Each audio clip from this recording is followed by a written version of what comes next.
Baik, bismillahirrahmanirrahim. Assalamualaikum warahmatullahi wabarakatuh. Perkenalkan, nama saya Muhammad Arif Ramadan, NIM F1B 0289. Saya dari jurusan Teknik Elektro, Fakultas Teknik, Universitas Mataram. Baik, di sini saya akan sedikit menjelaskan ya untuk modul 1 dari praktikum pengukuran besaran listrik, yaitu pengaruh batas ukur terhadap hasil pengukuran. Nah, baik, di sini coba slide berikutnya. Oke, di sini di pendahuluan latar belakangnya dilatar belakangi dengan pemakaian energi listrik yang sangat berkembang. Nah, maka diperlukan suatu instrumen atau alat yang dapat mengukur besarnya arus listrik yang dipakai dengan seteliti mungkin. Dengan adanya alat ukur tersebut, maka dapat diketahui besarnya harga besaran listrik yang diukur. Nah, di antara sekian banyak alat ukur listrik, salah satunya adalah ampermeter, contohnya. Ini merupakan salah satu alat ukur listrik pada suatu sistem kerja tenaga listrik yang terdiri dari satu buah jarum untuk menunjukkan nilai. Nah, ampermeter bekerja berdasarkan prinsip gaya magnetik atau gaya Lorentz. Nah, adapun tujuan dari modul 1 ini ada 2 tujuannya, yaitu untuk mengetahui pengaruh batas ukur terhadap hasil pengukuran dari tegangan dan arus. Dan yang kedua itu dapat mempergunakan alat ukur ampermeter dan voltmeter dengan benar. Nah, selanjutnya yaitu dasar teori di sini. Yang pertama, batas ukur. Nah, batas ukur ini, untuk mendapatkan hasil pengukuran yang nilai yang sebenarnya, perlu diperhatikan batas kesalahan yang tertera pada alat ukur tersebut. Nah, ketelitian alat ukur dibagikan menjadi 8. Nah, 8 kelas dia. Yang pertama 0,05, 0,1, 0,2, 0,5, 1,0, 1,5, 2,5, dan 5. Nah, di sini golongan dari kelas 0,05, 0,1, dan 0,2 termaksud alat ukur presisi yang tertinggi. Nah, biasanya digunakan di laboratorium yang standar. Nah, golongan alat ukur dari kelas 0,5 ini, 0,5 ini mempunyai ketelitian dan presisi tingkat yang berikutnya dari 0,05, 0,1, dan 0,2. Nah, alat ukur ini biasanya digunakan untuk pengukuran presisi. Nah, alat ukur ini biasanya portable ya. Golongan dari kelas yang berikutnya yaitu 1,0, mempunyai ketelitian dan presisi pada tingkat lebih rendah dari alat ukur kelas 0,5. Nah, alat ini biasanya digunakan pada alat ukur portable yang kecil atau alat-alat ukur pada panel. Nah, golongan dari kelas 1,5, 2,5, dan 5 ini, alat ukur ini digunakan untuk panel-panel yang tidak begitu memperhatikan presisi dan ketelitian dia. Nah, selanjutnya yaitu alat ukur listrik. Nah, alat ukur ini diperlukan oleh manusia ya, karena besaran listrik itu seperti tegangan, arus, daya, frekuensi, dan lainnya itu tidak dapat secara langsung ditanggapi oleh panca indera kita. Itu yang harus diperhatikan. Nah, adapun beberapa definisi ya dari pengukuran listrik yang harus dipahami oleh kita. Nah, diantaranya itu instrumen, ketelitian, ketepatan, sensitivitas, resolusi, dan kesalahan.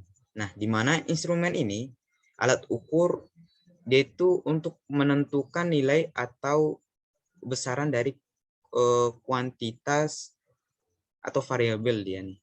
Nah, sedangkan ketelitian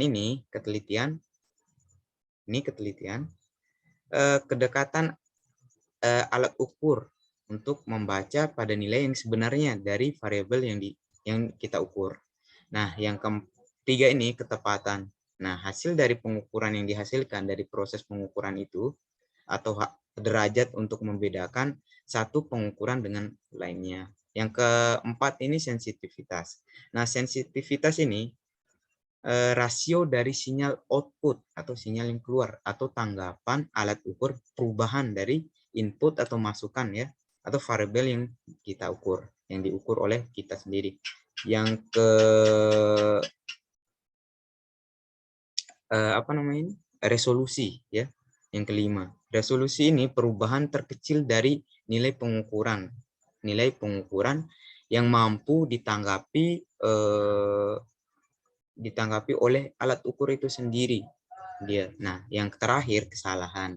Nah, kesalahan ini adalah angka penyimpangan dari nilai sebenarnya variabel yang kita ukur atau yang diukur oleh orang. Nah, kemudian di sini alat ukur listrik dikelompokkan menjadi dua. Nah, ada alat ukur namanya alat ukur standar atau absolut dan alat ukur sekunder.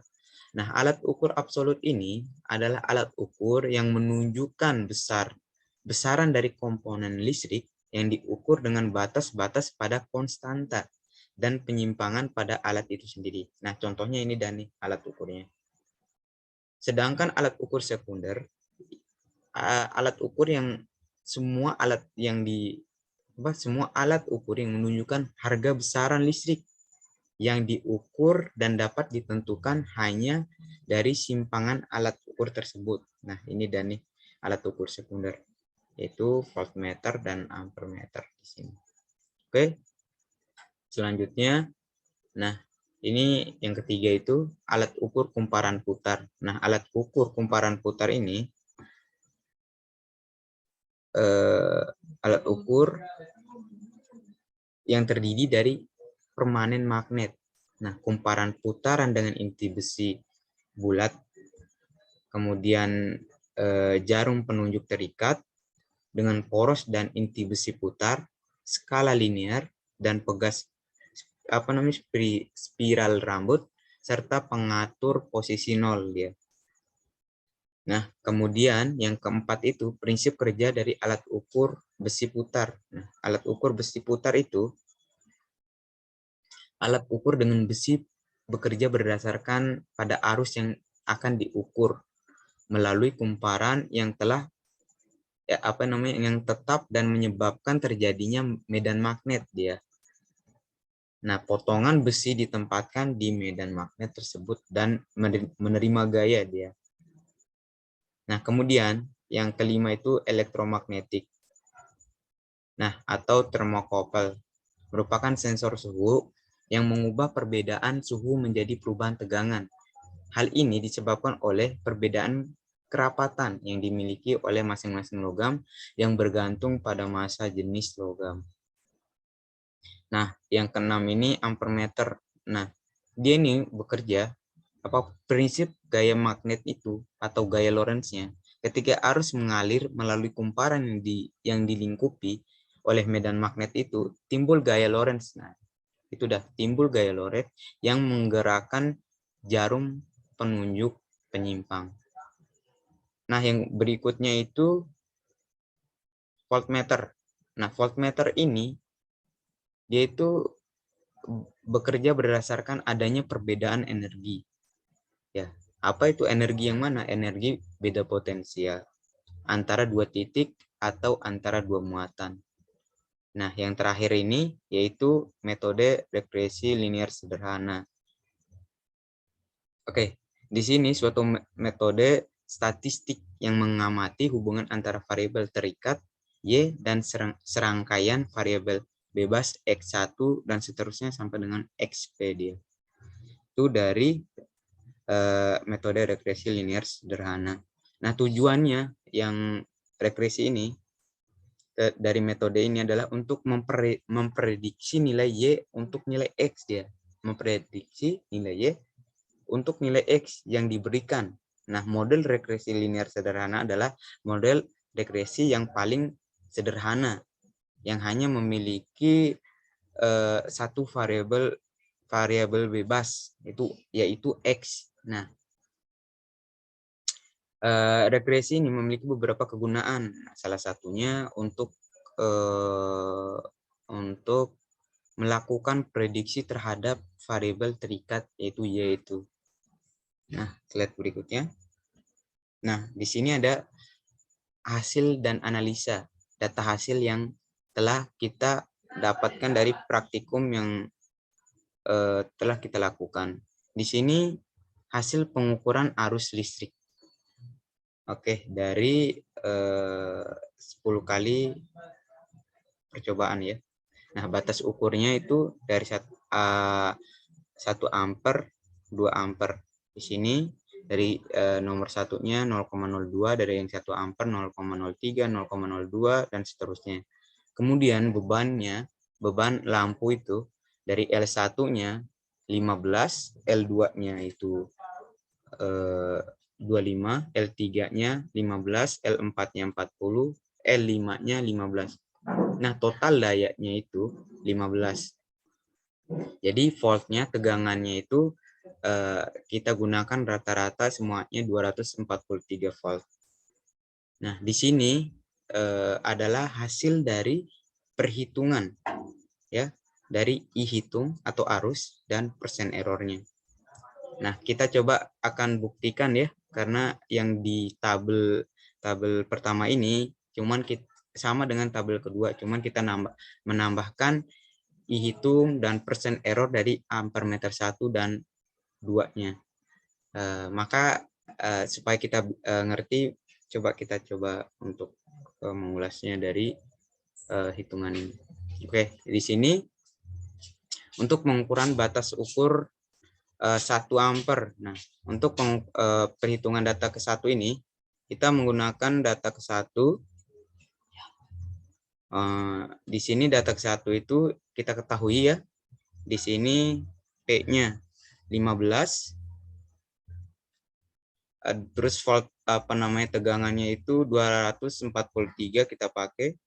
Nah, dan I-nya itu ampernya 0,02 nih, karena kita mengukur yang bagian 1 di ampere meter 1. Nah, kemudian ditanyakan di sini sesuai dengan data yang diperoleh ya. Yang ditanyakan itu I-hitung dan persen error dari 1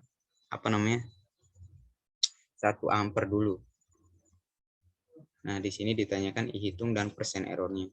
Oke, sekarang kita coba menggunakan rumus ya.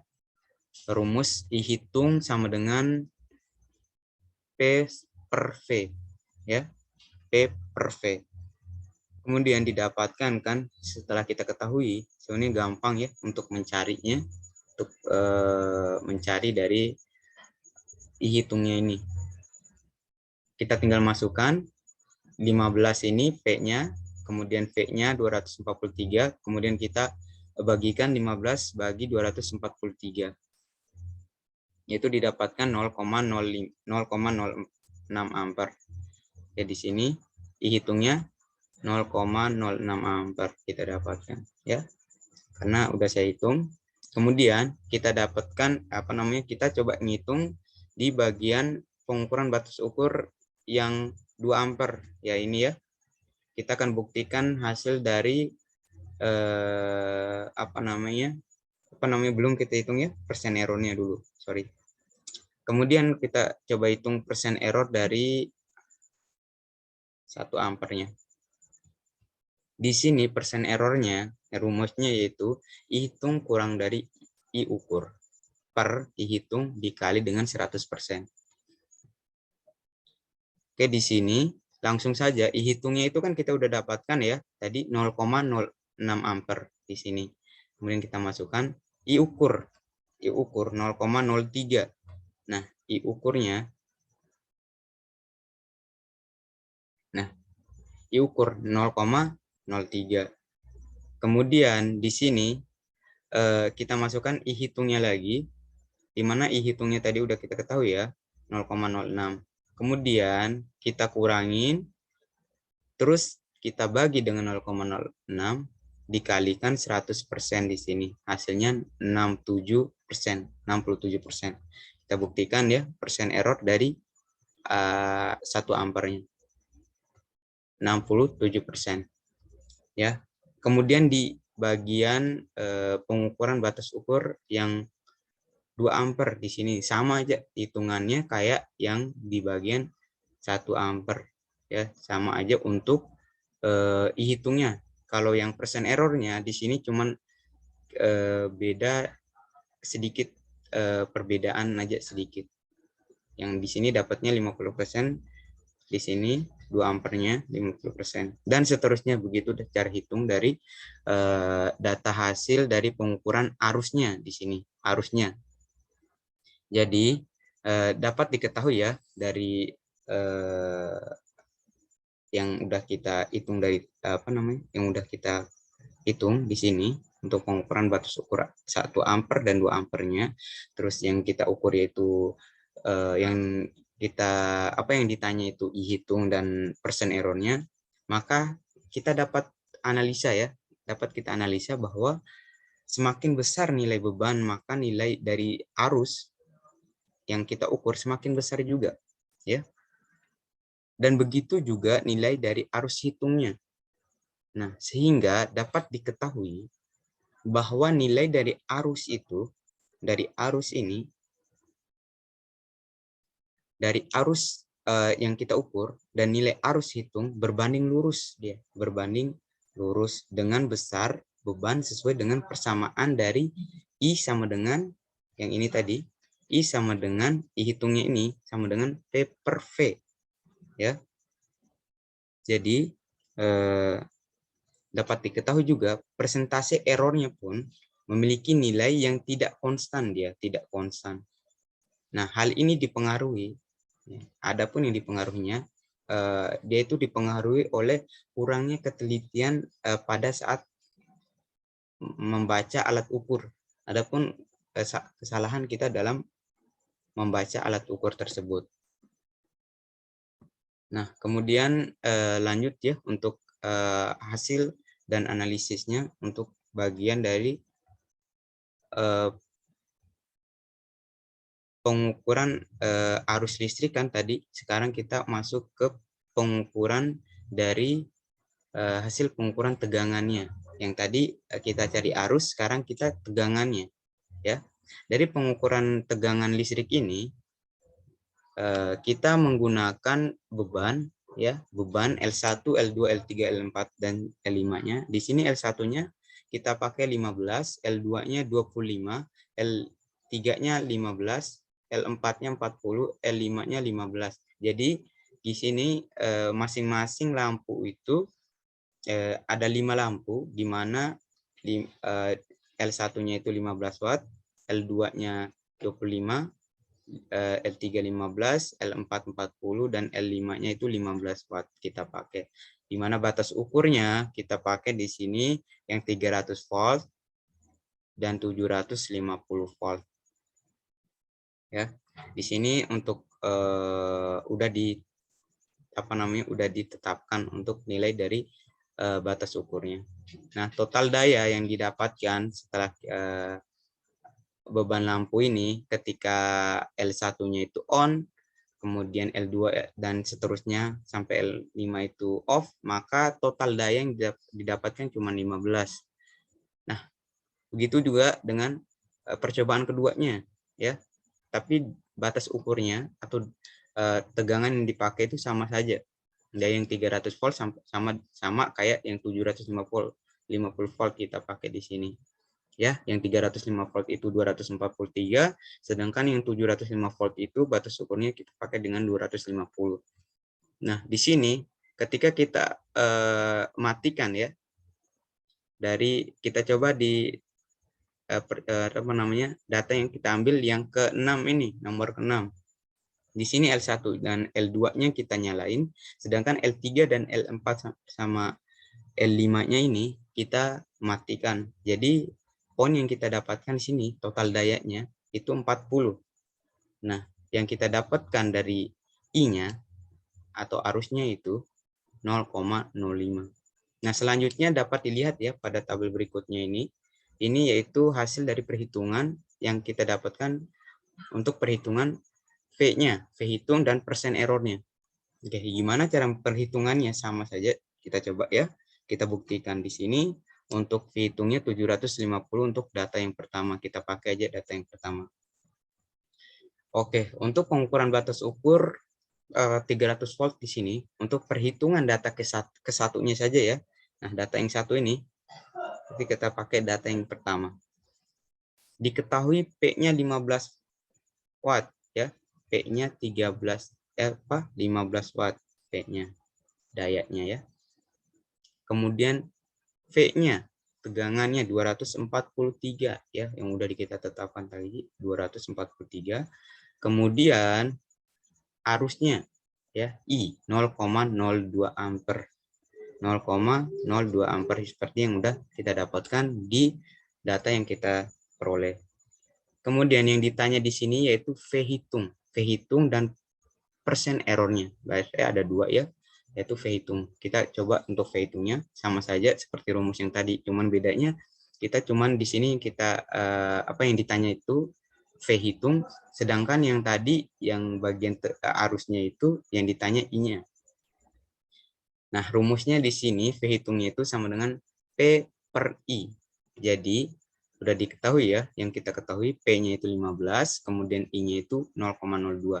Kemudian 15 per 0,02 ini sama dengan 750 volt. Nah, V hitungnya 750 volt. Terbukti kan? Kemudian, gimana cara cari persen errornya? Sama saja untuk persen errornya. Persen errornya di sini, V hitung dikurang V ukur per V hitung. Nah, dikalikan dengan 100% dia. Di mana 100% kan? Jadi V hitungnya itu 750 sudah kita dapatkan. Kemudian V ukurnya, V ukur yang diukur tadi batas ukur itu di mana? Nih. Ya, batas ukurnya yaitu 243 ya, atau volt tegangannya.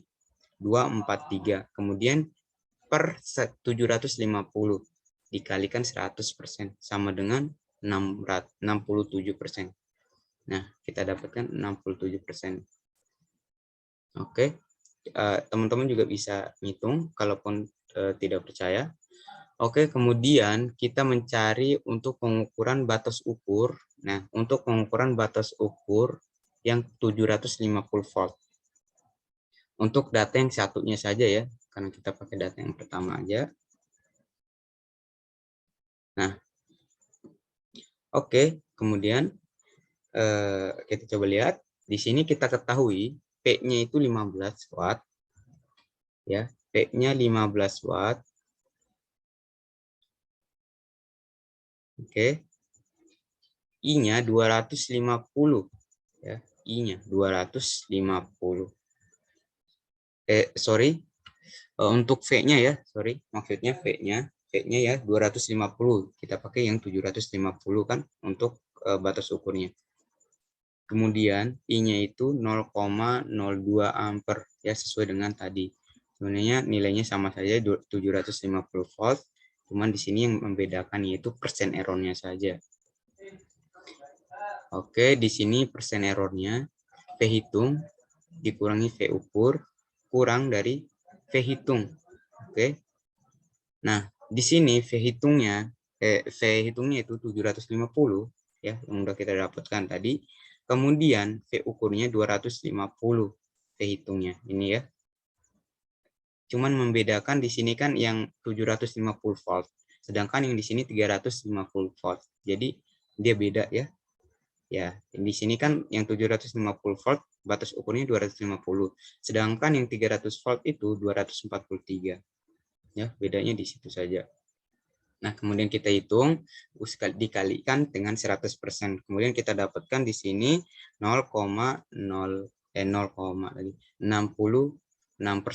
ya, 66%.